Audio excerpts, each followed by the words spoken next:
do that. All right, let's take you to the smoke model, actually, because we mentioned the smoke up in Seattle. I was talking to my brother. He said, yeah, super smoky up there. And you can see where it's all coming from. Those fires in the North Cascades just hitting the Puget Sound, that will get blown farther on off to the east beginning tomorrow, but they're dealing with it right now because we had east to westerly flow. It stayed generally north of Portland and Oregon, but still, they're going to be dealing with it into the night, and it should get better for the folks up north tomorrow. Here's Mount Hood right now. Boy, that's a really cool looking view. I referenced Mordor earlier because it reminded me of the Lord of the Rings, although it's not nearly that evil, of course. 45 degrees, and it's not evil at all. 45 degrees up in the mountain right now, and showers rolling from east to west, or even from northeast to southwest across the North Cascades and across the Southern Cascades. We're getting rain in the northeast mountains as well.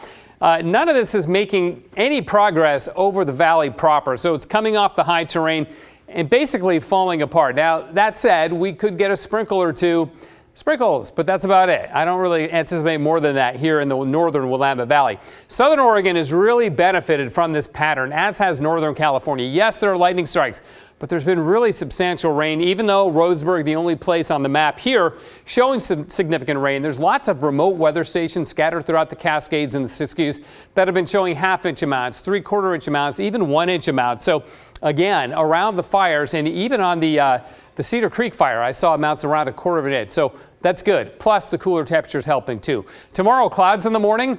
They'll break up in the afternoon, but not completely clear. We'll get up to 75 tomorrow. Sunrise at 6:58 and sunset at 7:08 on tomorrow. The last hours of summer will be upon us. 78 was our high today. That's still above average by a few, but we stayed out of the 80s for the first time in a few days. Medford only 74, and look at Central Oregon topping out in the 50s there, like the Oregon coast. So this is that same system that was pinwheeling off the coast of San Francisco for a few days.